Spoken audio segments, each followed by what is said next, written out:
બગદાણાના સેવક નવનીતભાઈ બાલઘિયા પર થયેલા મારામારીના કેસમાં મોટા સમાચાર સામે આવ્યા છે।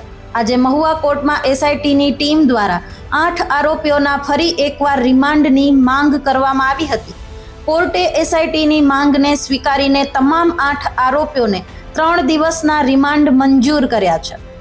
નવનીત બાલઘિયા પર થયેલા હુમલાના કેસમાં તપાસ દરમિયાન વધુ એક ગંભીર કલમનો ઉમેરો કરવામાં આવ્યો છે। કેસમાં હવે આઈપીસી 120ની કલમ પણ લાગુ કરવામાં આવી છે, જેના કારણે કેસ વધુ ગંભીર બની ગયો છે। આજે તમામ 8 આરોપીઓને મહુવા કોર્ટમાં રજૂ કરવામાં આવ્યા હતા અને કોર્ટે સોમવાર સાંજ સુધીના રિમાન્ડ મંજૂર કર્યા છે। આ કેસને લઈને શહેરભરમાં ભારે ચર્ચા ચાલી રહી છે। હવે જેલમાંથી એસઆઈટીની ટીમ આરોપીઓનો કબજો મેળવી વધુ તપાસ હાથ ધરી છે।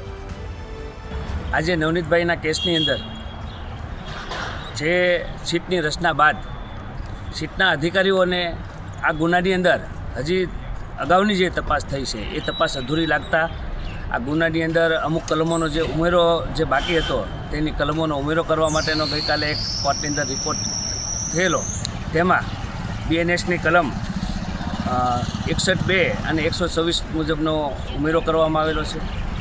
ત્યારબાદ આ કેસની અંદર વધુ ઇન્વેસ્ટિગેશન માટે અગાઉના જે અધિકારીઓએ જે તપાસ કરી છે તેમાં જે ખૂટતી કડીઓ છે અને આ જે કેસ છે એને જોડતી કડીઓ કોઈ હોય, કોઈ કોલ રેકોર્ડ્સ, વિડીયો રેકોર્ડિંગ્સ કે કોઈ એકબીજા સાથે સંકળાયેલા હોય એ બાબતની તપાસ માટે આ સીટના અધિકારીઓએ આ જે આરોપીઓ છે, જે પકડાયેલા આરોપીઓ 8 આરોપીઓની 7 દિવસ માટે ફર્ધર રિમાન્ડની માગણી નામદાર કોર્ટમાં અરજી કરેલી, જે તમામ પાસાઓને સમક્ષમાં રાખીને નામદાર કોર્ટે આ તમામ 8 આરોપીઓના 3 દિવસના એટલે કે સોમવાર 12 તારીખે સાંજના 4 વાગ્યા સુધીના ફર્ધર રિમાન્ડ મંજૂર કર્યા છે। એટલે હવે આગળની તપાસ સીટ દ્વારા આરોપીઓને સાથે રાખીને કરવામાં આવશે। એટલે આ ગુનાની અંદર તાત્કાલિક આ ગુનાની જે સત્ય હકીકત છે એ બહાર આવે એવી અમારી સૌની માંગ છે।